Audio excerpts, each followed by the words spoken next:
Ah, yes, ladies and gentlemen, we are on. Let me tell you about this second half we got here going on. Even without my glasses, I can tell it's good. We have Sequoia, Catherine, Jesse, all new people. Mark Pittman, John Rhodes, I think. Greg Pond, Bob Leff, Mark Herbst, Richard May, our mini. We got Christine, Garrett Murphy, we got Karasu, Karen, Lagoon, and Buford as our closer. We also got Zane and Trump Files, if that works with the time we have here. I think Christine may have left because I think I just talked to her. Is Christine still here? No. Okay, well then that takes care of that. She was going to read, but she had to go. That's all right. So, without further ado, is Sequoia. Sequoia is in the house? Yeah. Ah, here we go. Now he's new, so give him the treatment, ladies.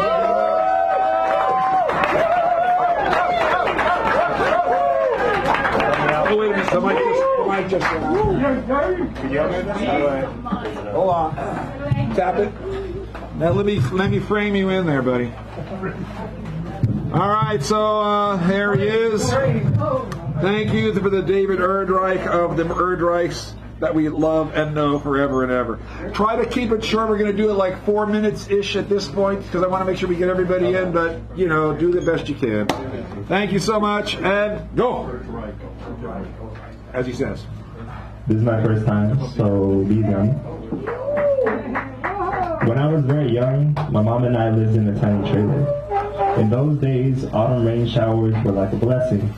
I carry memories of those rainy days when the air smelled of hot chocolate and French toast, when my mom would keep the stove on low so it was nice and warm. With the gentle tap, tap, tapping of raindrops on our aluminum roof would rock me to sleep at night, where I woke up to the smell of fresh atmosphere after rain showers and my mom frying papas, bacon, and eggs. We didn't have a lot, but we had each other. I must have been 3 years old then. My best memories and why I love the rain. Nice.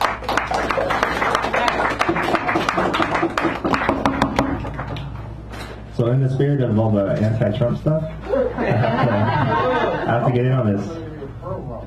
Yo soy Chicano. I am a Mexican American, a walking, talking rebellion, and all these hypocrisies that I call homeland. Apart from this red earth that runs between these veins, I carry the ghost of ancestors in my chest.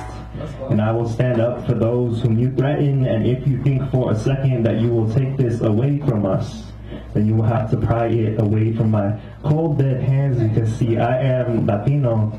I was birthed from struggle and soil and revolutionary fervor, from oppression and rape, colonizer and colonized alike. I will lend my voice and hands to all those whom you seek to persecute.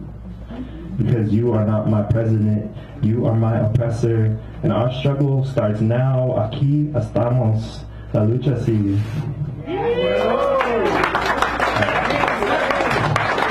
One more. I wear these bracelets on my wrist in recognition of how it felt to be 19.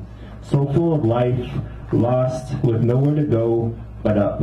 So I remember my kingdom in the sky, unfolding across silver-tinged skyline, orient gold, black marble pantheons to the gods, living sunsets awash in red hues and violet blues, splitting angel faces across Vatican riverbank. I remember kissing her below our crescent Spanish moon, the pain of saying goodbye as the silence of those midnights crowded in on me.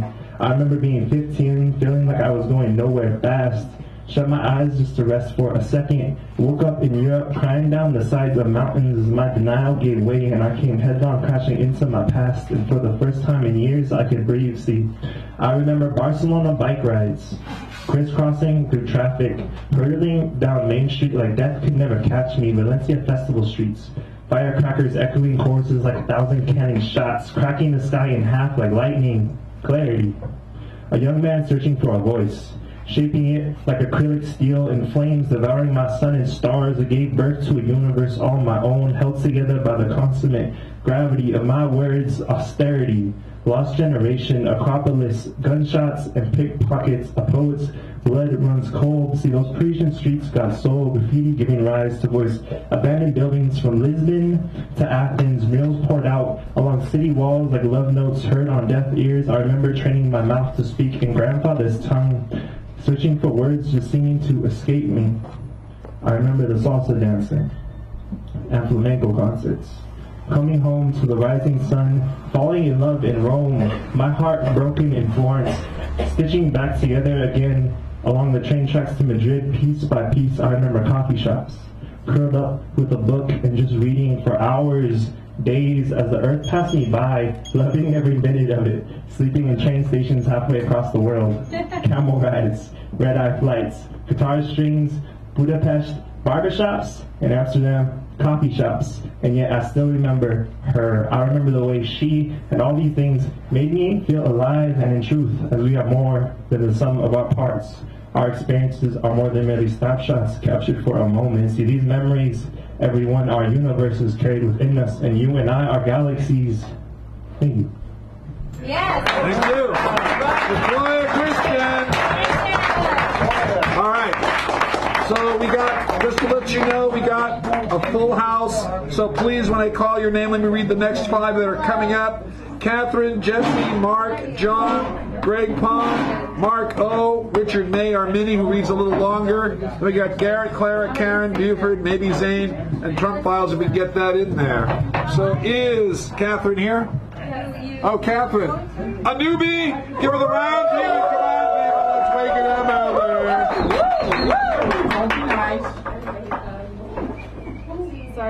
Just get really close to the mic, so we're gentle, we're kind, we like you. Hey. Okay.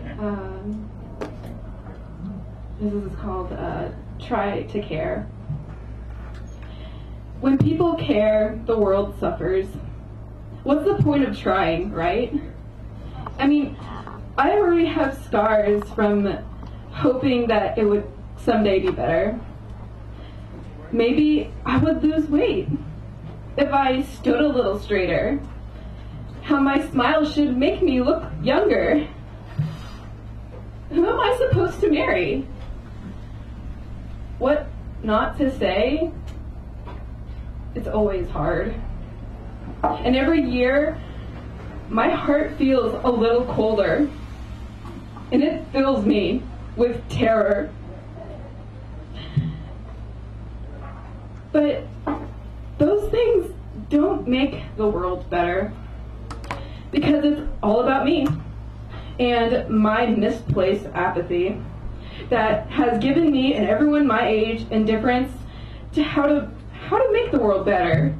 And it's an uphill battle, it seems, when everyone on this planet don't even seem to bother to try and listen. So you asked me, why do I even bother? Why should you? I will tell you why. And it's because we are all in this together. And whether you believe in that sort of thing, I understand if you don't. Just remember to care more. That's all I ask. About this world that suffers if you and I don't even try to actually really listen. Thank you. Yeah! Beautiful, well done. Well said. That's Catherine, new to the house. I love it. Thank you so much, Catherine. We appreciate that. Jesse. Where's Jesse? Right there. Oh, come on up, dear. Give Jesse a round of applause. He's also new, so treat him. Give him a treatment. We got a lot of treatments this morning. What the hell am I doing around here? Like I say, try to go a little short like we're trying to do this, but I think, well, anyway, we're good. We will be good, shall be good, are good, have been good. What are we good for? About $5 a pop. There we go. Yes, my name is Jesse. Jesse Hasso, Verduzco. Here, student. Yeah? Came to share my student vibes with everybody. This poem here is written to all the people like me. Questions of gray. Who will answer these questions of mine? Me and every fatherless child alike, who were left with the pain of not knowing how to grow old and gray. Who will show me how to run a mile or how to ride a bike? Who will tell me how to build a birdhouse? Or how to protect myself, yes, protect myself from an oppressive government? Who will tell me how to destroy a corrupt regime? Who will answer these questions of mine? Me and every fatherless child alike, who were left with the pain of not knowing how to grow old and gray. Who will tell me how to pick the molecules that carry energy and which break down molecules into fuel? Or how to be a model student? Who will tell me how to survive with a broken heart? Who will tell me what to say in an awkward moment when I'm hugging my brother or sister and I feel their tears soak the sleeve of my shirt? How will I know what is right and what is wrong? Who will answer these questions of mine? Me and every fatherless child alike, who were left with the pain of not knowing how to grow old and gray. Thank you. Thank you.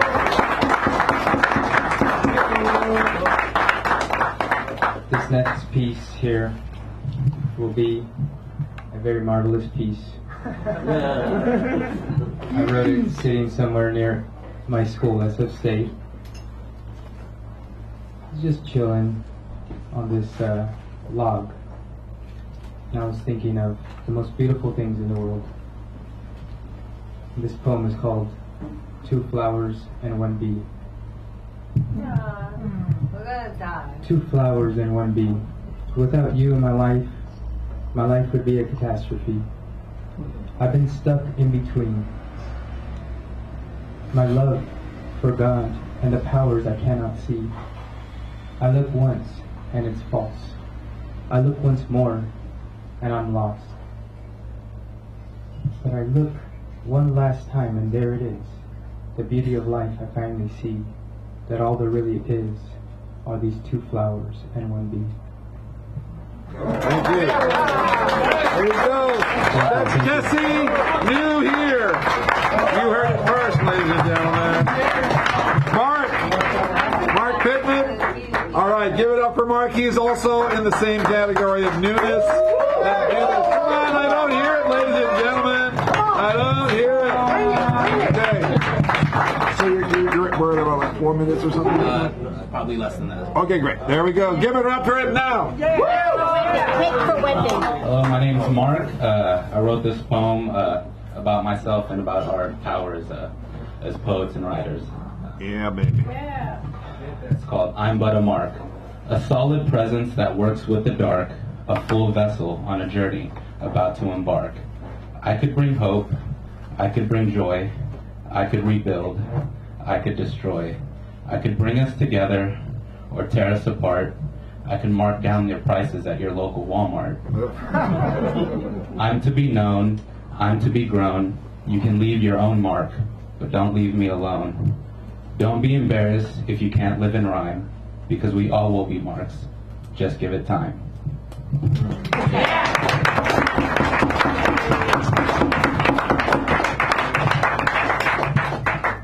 The second one is called Class of Clowns. I was voted class clown. What a mistake. I can't beat your ass down, but I can relate. I like to laugh, and deep down so do you.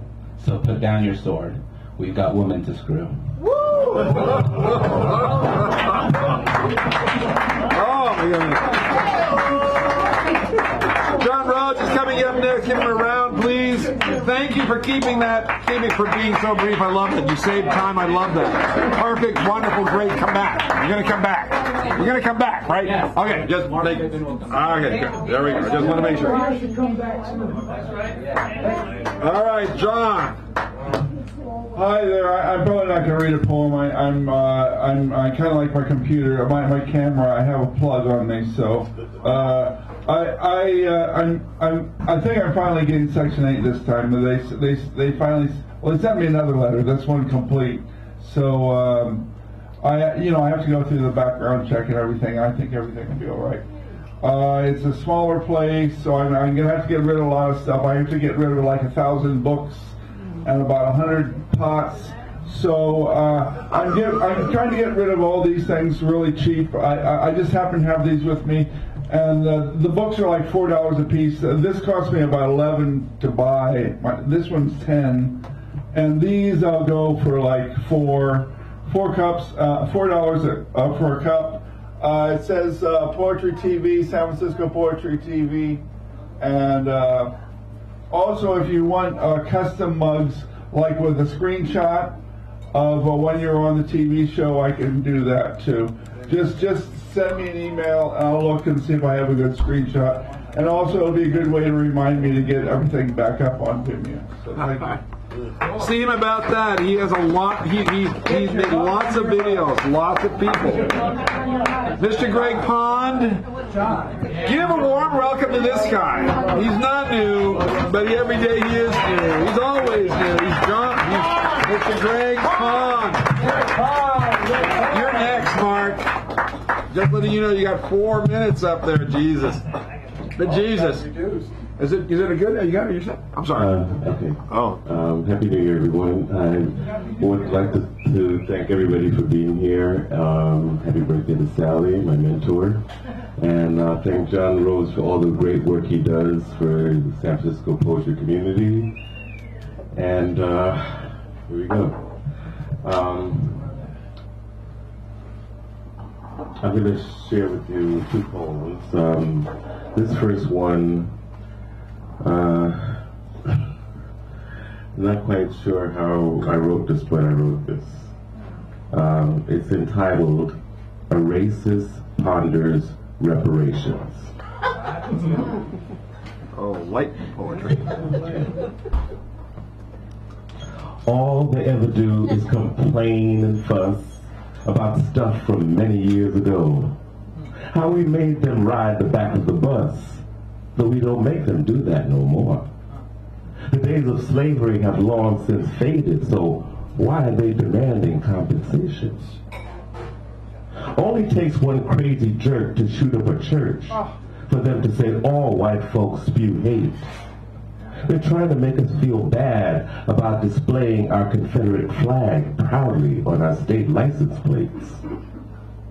If Fox News reports spades are running wild, then I'll keep my cards close to my vest. Who gives a good goddamn about them being free at last, as long as they accept being second best?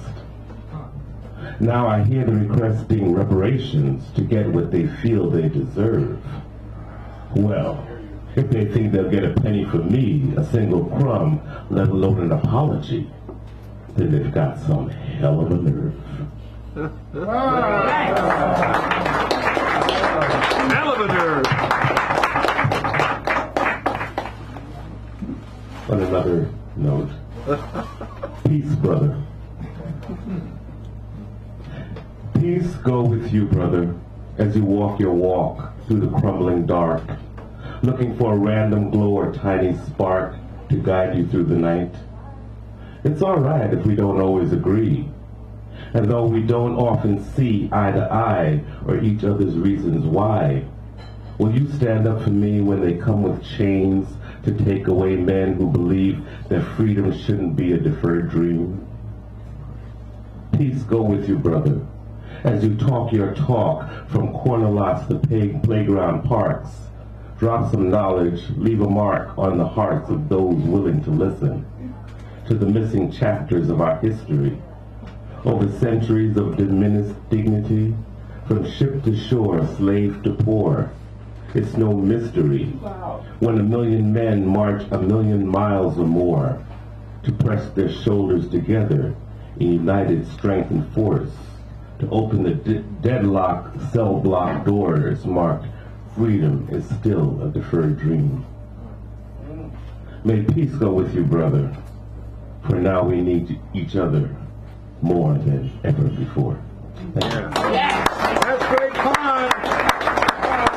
Marco Harps is next. Give him a round as he comes up here. Mr. Marco Harps, the mysterious man of many means. The return of Marco Harps. Yes, the return of Marco Harps. It's for you, Sally. I didn't know it was your birthday, so I didn't prepare something. So, with apologies to Wilson Pickett and Eric Clapton. Here we go. Mustang Sally now, baby. Yeah. Oh, guess you better slow your Mustang down. Ha! Mustang Sally now, baby. Yeah, you better slow your Mustang down. Ha! Yo, you've been running all over town. Ha! Got to put your flat feet back on the ground.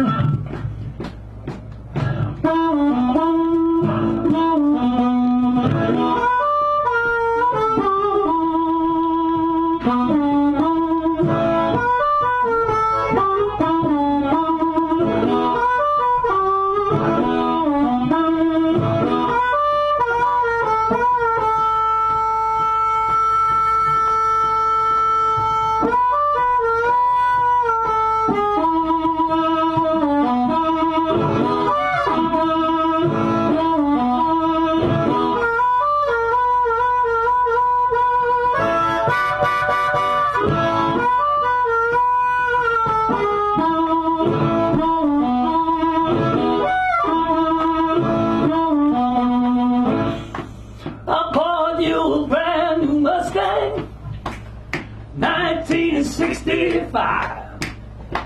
All you want to do is ride around, Sally. Ride, Sally, ride. Mustang, Sally now, baby. Girl, you better slow your Mustang down.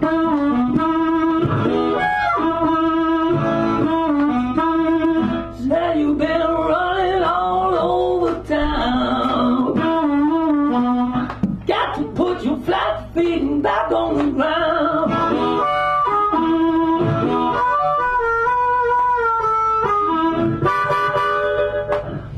Lay down, Sally. No need to leave so soon. Don't you think you are someone to talk to? Lay down, Sally. Rest here in my arms. I've been trying all night long just to talk to you. Ooh, go for a walk with you. Lay down, Sally. I want to feel your charm. Don't you think you are someone to talk to? Lay down, Sally, love. No need to leave so soon. We've been trying all night long to tell you how much we love you. Thank you. Marco Harps with a special. All right. One of the special events of the night is always the mini feature. Just to let you know, I didn't tell you all the prizes at the beginning. There is the keynote. If you want to be the keynote next time, you take one of those prizes. Choosing the theme. Next week it's Trump. And the last word, which you'll see later on, this is the mini feature where you can say, I want to be the mini feature, if you get the prize. Richard May, give him a round of applause, please. We're going to go a little bit more than usual, so bear with us, be patient. I love you all very much. Thank you for stopping now. So a couple things. Number one, this is my basketball. That's my bike outside, and this actually happened. Okay. This is a story of how I broke the rules and almost paid the ultimate price. If you have read my writings before, you know that I grew up in the South Bronx of New York City. My formative years were in the 60s and early 70s. As you might be aware, this was a time of great urban decline in New York City, and especially in the South Bronx. Whenever I meet someone new and our conversations progress to our respective origins, the minute I mention the South Bronx, their eyes go wide with surprise, and sometimes they even arch their brows. I suppose this almost Pavlovian reaction might have something to do with my genteel manners and ability to speak the King's English. Regardless, at least 75% of the time, they follow up this revelation of where and when I grew up with the question, was it dangerous? And were you scared? I am sure that everyone in this audience is above that sort of thing and would never ask such an insipid and patronizing question. Anyway, the short answer is no. I go on to explain that nothing bad would happen to me if I followed the rules, such as mind your own business, don't disrespect anybody, especially if they can kick your ass, do not steal, see previous consequences, and most importantly, do not leave your neighborhood. As you might imagine, this last one could be problematic, to say the least. First of all, the definition of your neighborhood could differ depending on who you asked. Being young and unsure of just exactly where the boundaries of safety lie, I always thought it best to limit myself to 3 blocks from my building at 939 Longwood Avenue. Google it if you want, but it won't come up. The location is now occupied by a glass playground. The irony is that I've never had access to a playground like this when I was a kid. Go figure. There were 2 exceptions to the do not leave your neighborhood rule. One was school. The 60s and 70s were the eras of integration, aka busing, or in my case, subwaying. The edicts of integration dictated that if you lived in a poor neighborhood like mine, you were forced to go to school in another neighborhood. The theory being that where you were going was better than where you were. This was not always the case. The other exception to the do not leave your neighborhood rule was sports. Anybody that played sports got a pass in traveling to other neighborhoods. The catch being that you either had to look like an athlete, i.e. be over 6 feet tall, wearing your uniform, or carrying some sort of equipment. Carrying a bat without a glove in baseball being the obvious exception. Think about it. My passport was a basketball. If I was dribbling a basketball in front of me as I walked, I was good to go. In fact, it is a tradition in New York City to go to other neighborhoods to test yourself against unfamiliar competition. The caveat being that if you play too well and embarrass someone, you might have to fight your way back to safe ground. But hey, some things are worth an ass kicking when you are a kid. It was on one of these athletic expeditions that I foolishly chose to break the rules. I was on my way to play at another neighborhood's gym, ball in hand and excited. It should come as no surprise that I thought I was hot shit and ready to prove how good I was in someone else's backyard. Oh yeah. The gym was in a park that had a very high and steep hill next to it. This hill had a lot of trees and bushes on it, which was unusual, it being in the middle of the ghetto and all. As I was about to enter the gym, out of the corner of my eye, I caught a glimmer of something shiny behind a tree. It was a bicycle laying on the ground at the base of the hill. This was not just any old bike. It was all chromed and 1 speed with a single coaster brake on the rear wheel. I said to myself, boy, would I love to have this beauty as my own. It was about this time that I noticed that it was not only unattended, but unlocked as well. I being the curious type, okay, I had nefarious purposes in mind, yeah, I said it, decided to wait around and see if the owner would be forthcoming. 5 minutes, 10 minutes, 15 minutes went by and still no owner came forth. I saw plenty of people come and go from the gym, but for some reason they either didn't see the bike or ignored its existence. Perhaps my hovering nearby may also have been a factor. Not sure and didn't care. After about 20 minutes, I made the decision that the universe had answered my prayers and that this chrome chariot and I were meant to be together. As I climbed on, I felt a sense of exhilaration. The height of the seat and feel of the handlebars was bliss indeed. When my feet hit the pedals and I effortlessly cruised away, I felt the perfection of synchronicity between man, boy, and machine. I knew without a doubt that this bike was not only mine, it had been bestowed to me by the gods of childhood and was destined to be mine all along. So much for guilt. Realizing that I could not hold my basketball and ride at the same time, I made another snap decision and decided to abandon my ball in favor of the bike. Like most boys my age, I loved my basketball, but as trades go, this was not a hard choice to make. Being an athlete and a naturally competitive person, I decided that just racing from pillar to post was not sufficient, and concluded to truly test my strength in newfound chariot of the gods, I must conquer the hill that lay before me next to the gym.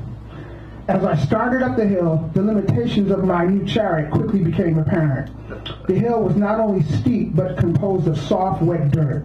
Because the bike had only one speed with thin tires, the type best suited to flat, hard surfaces, keeping the bike going was a chore. To make matters worse, the hill had many trees and several large boulders sticking out of the ground. So I could not ever get up a good head of steam and had to make several sharp turns in order to keep moving. After 15 minutes of much hard work, I had finally gotten to the top of the hill. I felt elated. I had confirmed that the bike was functional and I a force to be reckoned with. Exhausted and dripping with sweat, and no longer feeling the need to prove myself on the basketball court, I decided to head back to my own neighborhood. I turned the bike around and started back down the hill. I noticed that obviously going down was going to be a lot easier than going up. I still could not go in a straight line because of the trees and boulders, but I was no longer struggling. My speed was fast enough to create a nice cool breeze that soon dried the sweat off my face. It felt great. For those of you that do not know, a coaster brake on a bicycle is activated when the rider reverses a motion of pedaling. If the rider just stops pedaling and keeps his feet in one position, the bike just coasts, hence the name coaster brake. The cool thing about having a coaster brake on your bike was that it enabled you to leave skid marks. The technique was simplicity itself. All you had to do was go fast and then suddenly stand up with all your weight in the reverse position on the pedals. The wheels came to a complete stop, but because momentum, the bike will still move for a couple of feet. The screeching sound and resultant skid marks left by the tires are total badass fun to a kid. As I started to pick up speed and recognizing that perhaps I needed to slow down, it occurred to me that I had not left any skid marks on the street below. I gently tapped the brake and it worked. To my relief, I started to slow down and thought, okay, no problem, and continued to race down the hill. A few seconds later, the path that I was taking required a sharp turn. Again, I tapped the brakes, but to my shock, nothing happened. Racing as fast as I could, I barely made the turn, coming within inches of a large boulder. It did not take a genius to figure out that I was in serious jeopardy. I had no brakes, headed down a steep hill filled with trees and big-ass rocks sticking out of the ground. I thought of using my feet to slow down or even ditching, but the surrounding terrain and my speed quickly made me realize that that would result in a broken arm, leg, or worse. Yay! I concluded that my only course of action was to ride it out and rely on my reflexes to see me through. Have you ever heard the term breakneck speed and wondered what people were talking about when they said this? Well, guess what? I can tell you exactly what it means and how it feels. Yes. The answer is careening down a hill at what had to be at least 30 miles an hour, barely in control, and often completely airborne. No shit. There were times that it seemed as if I were literally flying. This was the second time in my young life that I had thoughts of dying. The other time being a few years back when I almost drowned. That time I might or might not have been saved by divine intervention. As I raced out of control down the hill, I sensed no angels in the nearby vicinity this time. It was also about this time that I thought of the rules of surviving in the South Bronx and how I had grievously broken two of them. Only leave your neighbor to play sports and never steal. Since I'm writing this story, it will come as no surprise that I survived my ride of death. What is surprising is that I did it in one piece. No broken bones, no scraped knees. Maybe I did get some spiritual guidance. I sure as hell was asking for it. After what seemed like an eternity, I finally came to a stop at the bottom of the hill. Besides shaking like a leaf, and perhaps a few insects caught in my clenched teeth, I was none the worse for wear. As I caught my breath and thanked the heavens for not dying, I realized that my adventure in stupidity had ended in the exact same spot that it had started in, right down to the same footprints that I had made when I first got on the bike. Taking this as a sign, I stood up and dismounted my steed from hell and ever so gently positioned the bike just as I had found it. To my gratitude and amazement, this was the South Bronx after all. My basketball was still laying where I had left it. I grabbed up my b-ball and headed home. I did not look back, and to this day I seldom leave my neighborhood. There is a famous cartoon where a construction worker finds a box with a singing frog in it. Oh, yeah. At first he thinks that he will become rich and famous. After much trials and tribulations, he soon comes to the conclusion that the frog is really a curse and returns the box, frog and all, to the spot where he found it. The cartoon ends with someone finding the box, and when the frog jumps out and starts singing, this second person smiles in anticipation of riches as well. Perhaps you've seen this justifiably famous cartoon. I consider the bike that I found that fateful day to be my singing frog, and find myself wondering just how well the next guy fared on his ride down the hill. Thank you. Good day. All right. So Garrett Murphy is next. Where's Garrett? Garrett Murphy, I know he's back there.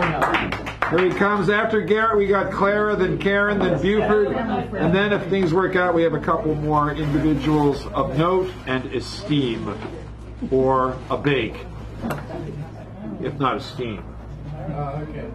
Trying to be funny around here, just like, you know, pulling teeth. Yeah, well, this is a great poet, ladies and gentlemen. You'll be amazed, as we always are. The sinking tower of rhymes with Crisco. Present-day imitators of Yertle the Turtle, the city parents and developers did it this time. All they really had to do was to simply build a new transit center, but of course, who do we think we are? Anyone can build a simple transit center, but we're SNF, the city that really knows how. There's nothing going higher than we will build us a transit center capped by a building that'll really help to build us up to the stars. So they build up and build up and build up some more, and behold, that tower was built, a marvel of the ages. But what's that odd sound, that sinking sound, not quite the burping sound of a mech, but equally ominous? A gasp roars out, and it's plainly clear that that tower has begun to sink like poor Alice into the earth. Those developers might have dared to ride to the stars, but it appears they may really sink to the fallen stars. They really should have known that to build up on sand, salty enough to go through hourglasses, those sorts of hubris of city leaders and builders. But you can never keep a big ego down for long. Hey, look on the bright side. At least we've done Italy a few better. They just have a leaning tower of Pisa, but we have, ladies and gentlemen, the sinking tower of, well, you know.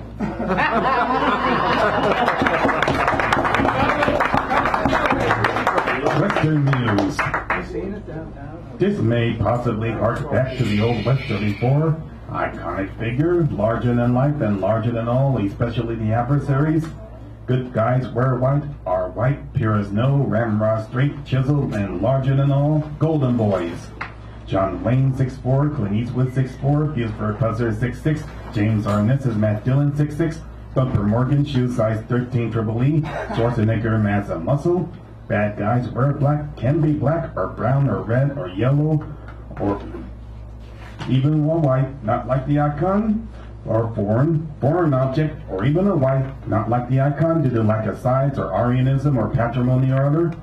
Smaller dark guy, black hats, dark hair, accent, and we don't mean the seasoning, sometimes crippled in some way, such as blind or disabled, or speech impediment, or even smaller, not ramrod straight of nose or feature or complexion, the black sheep, not like the picture-perfect, larger-than-life icons that continues on to this day with Jack Reacher, 6'5", self-confident. You'd be self-confident too if you knew you were endowed with all the advantages. To say nothing, of course, about Superman and Shazam, Captain Marvel. Of course, self-confidence must come by decimating self-esteem of all the little people, namely anyone not like the icon, as though they were pesky ants crawling all over the picnic. No wonder 6'5" Johannes Messerly is called a hero by some delusionary folks for shooting an unarmed black man barely half his size. Woo! Yeah. That's Garrett Murphy. The voice. The voice. We love it.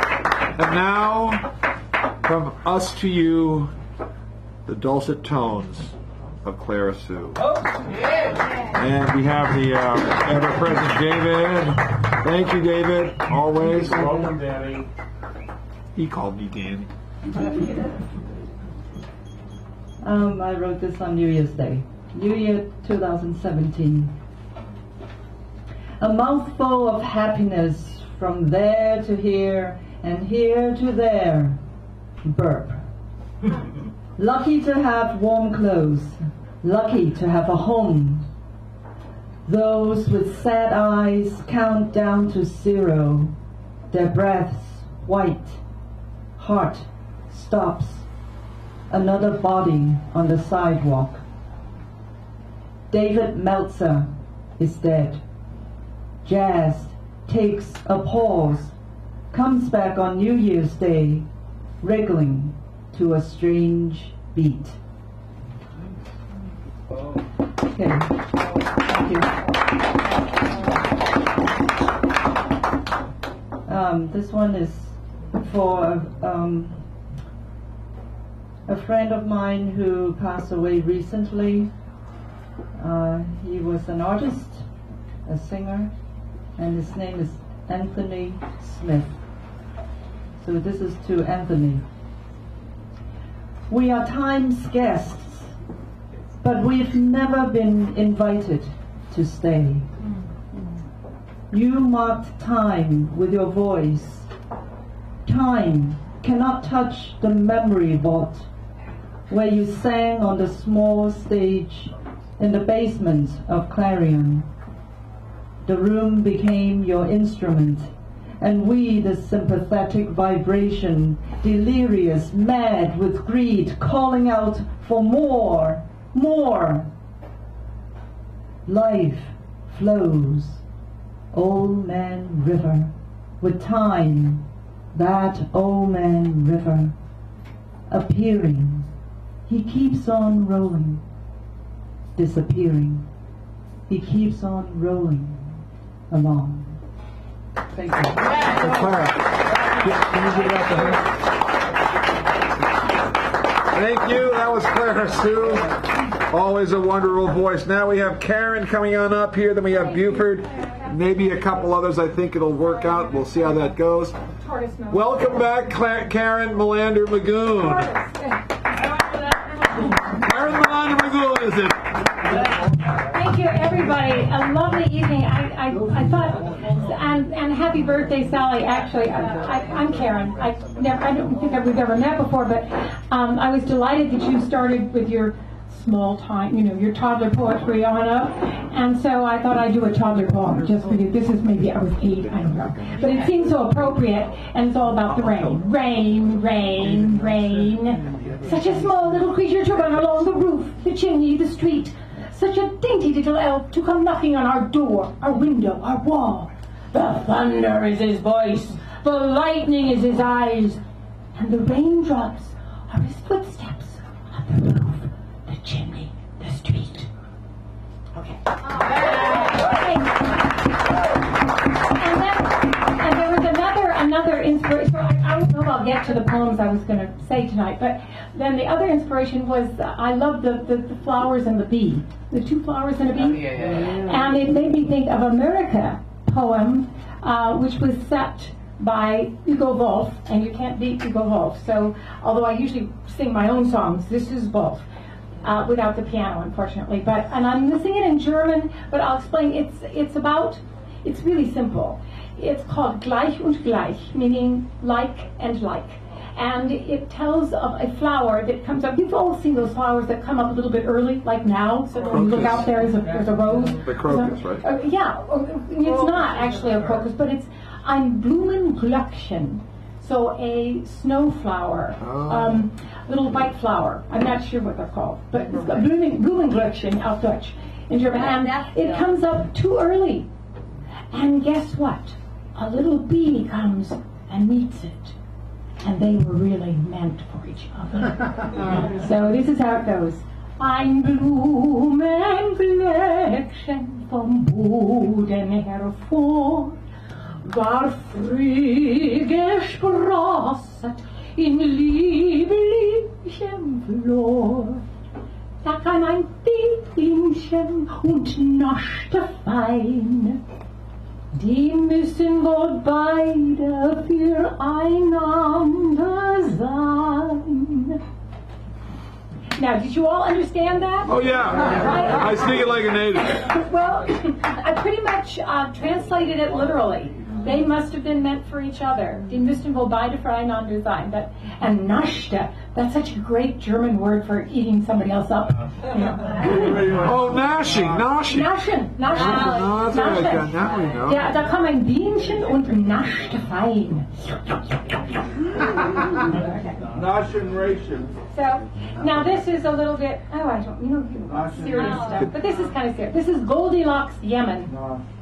Queen of Sheba, speaker of Sabe, said to come from Yemen and northern Ethiopia, mined gold and sent young couples out to the desert to hear the crack of pistachios, a blessed omen for their union, visited Solomon to ask him riddles and offer gold to hear the crack of pistachios, and have a son, Menelik, who ruled Ethiopia across the water from beautiful, blessed Yemen, called happiest of Arab countries.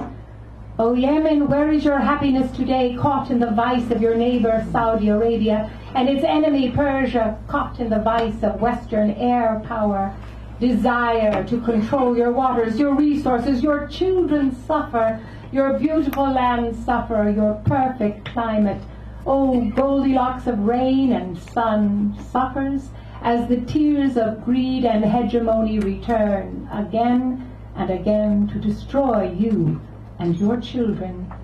Goldilocks, Yemen, speared by the Horn of Africa, may you find release from your suffering. May you find your happily ever after. Thank you. Karen Mullen for doing welcome back. Oh, here, put the name of the song in German. Put it there. Thank you. All right, Buford, our would-be clincher, closer, super duper bulldozer, but we have people coming up after that. Oh, maybe this pen is better. All right. Just in case you don't know how these prizes are handed out, when you signed in, your name is next to a number, and I have these handy-dandy cards with numbers on them, and so I shuffle the cards, or someone will shuffle them for me so you don't think I'm double dealing from the bottom of the deck, you know. I get accused often when they say, that's impossible, he won last week. Well, the odds are favoring what the odds favor. And Buford, give him a round, please. Welcome him back here. If my ex-wife is listening, this is to her. It is. All right. It's called, and her name is Karen. Uh-oh. And this is called Karen is Beautiful. All right. Karen is beautiful, but not in the traditional ways. She has a pronounced but sexy overbite. She demanded, yet gave plenty back. She would sit on the toilet and stuck her head underneath my t-shirts as she used the head. We made love 8,000 times. Okay, this is about my a short synopsis of my growing up. This is called Alligator.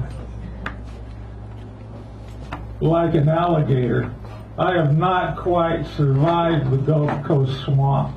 My scaly skin, damp, peeling. The feel of the West Coast sun beating down in March outside, endearing me to a better life after being shut down from love. I look back at the humid and the arid air of California beaches and oceans on each shore, the dilapidated house, my furious brother's warm breath blasted toward me. The dogwood trees are dubious shade in the near 100-degree heat and humidity. My walking away to his sad frown, my needing yet another drier new day.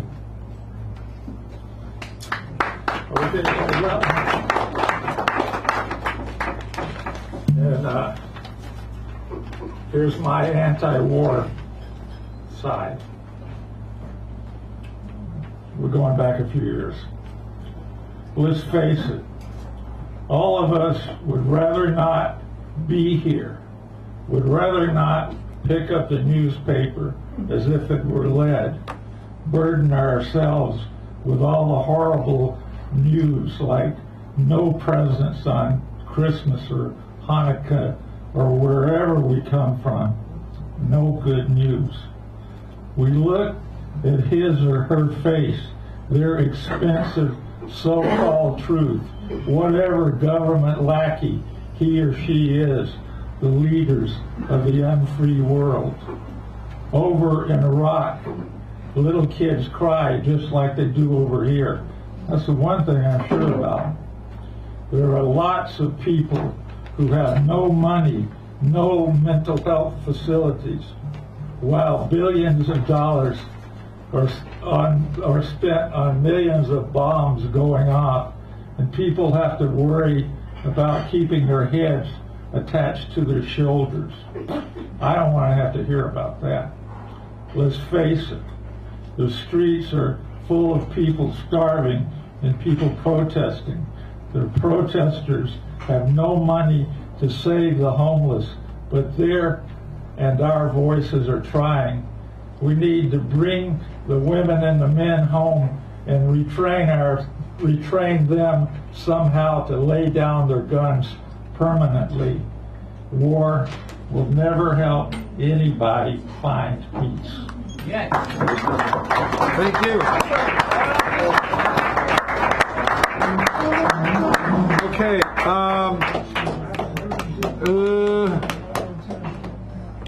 We have two people who wanted to share, but we really have like teeny tiny time. So, do it. Huh? And I can do it. Okay, you can do something in a minute? Oh, I can do less than 3. He can do less than 5. Well, we got like 4 minutes left is what I'm saying, see, so. So go. Zane, go, Zane. Go, Zoom. I want to get everybody on, but time just kills. Go. Hi everybody, my name is Zane. Do you guys want something that's a little bit nonsensical or somewhat cohesive? You. Nonsense. Alright, cool. Yeah, thank you guys for being here, for sticking through. Thank you for doing this. Nonsense or cohesive? Go, just go. Do your thing. Do it.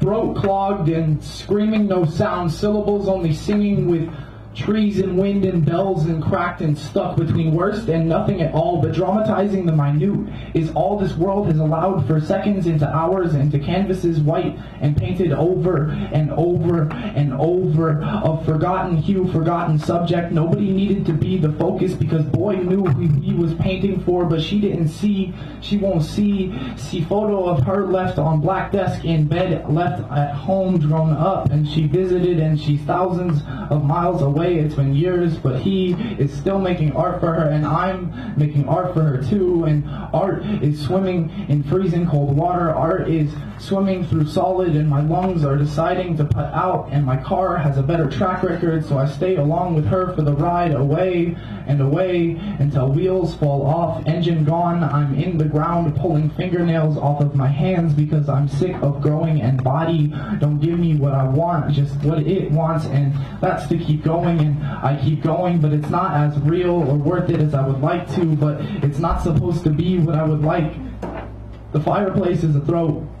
I'm swallowing for all the dirt that hasn't been stepped on. Black boots, brown boots, skate shoes worn and shoelaces tied just to remember where I have been, and photos still lie so fucking sweetly to my present. Thank you. Thank you. There we go. Zane is new. Good job. I want to take a mic for it's his turn, dear. I know, but I'm No, he has to go. I didn't know you were going to have time. I'm sorry. Yeah, go ahead. Go. That's all right. Can I pass though? after me. Go, do what you need to do so we can, because time is a killer here. Like, I was not really. I was going to do it for the old fires with victims, but. Okay, there you go. This is, tell me your name here. Hi, my name is Gary, and this is Trump Rabies. Trump Rabies. Trump Rabies. I thought I had all the answers. And then life raped me of all the questions, or how I learned to stop worrying and love Donald Trump. Donald Trump, hire me as your sex apprentice. Don't betray our love for politics turned showbiz.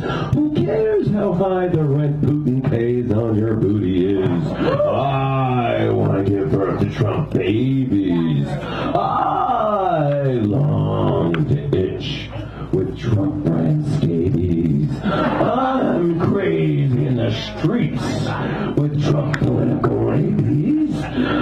Oh, Donald, take me away from this rabble who ignored your undertones of your babble, because you speak in a tortured ideological scrabble as the media grope and mangle and grapple. Listening to you is like hearing Adam eat the apple, spilling juice all over his torso like mango snapple.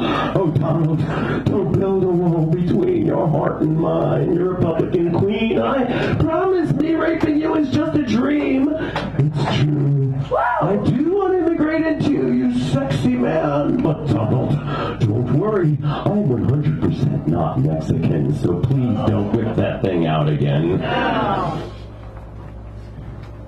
After Jill Stein, she can barely be detected, let alone elected. Oh, Donald Trump, oh, I want a finger and stroke that dead yellow animal taxidermied and entombed on his head. While he lies along off Astoria presidential sweets bed. When Hillary Clinton hears of our passionate thrills, I'm sure she'll have Goldman Sachs pay our room service bills. His politics are heinous, and his policies will pain us.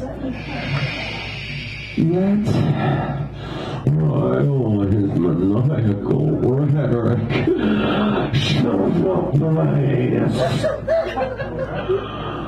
It won't hurt for long. Less than a decade of Donald Trump tears, and most 8 years of realized Donald Trump fears. So, I'm pasting Trump campaign posters up on my sugar walls. I'm craving to let Donald Trump president of my genitals. Donald Trump, fuck us in your fits of fascism. Whip us with your wit and wisdom. Choke us with your words until we're sick. Yeah. Donald Trump, you suck. I would like to. So why not, my dick? Thank you. Thank you. Trump Files. Did you shuffle those for me? All right. You have survived, especially the Trump Files. Cards are being shuffled, and we're going to take care of distributing these wonderful prizes. Intercourses. That gets somebody's attention. Sexy recipes. Handy dandy spiral notebook. Patchwork quilt. Sally loves Saunders.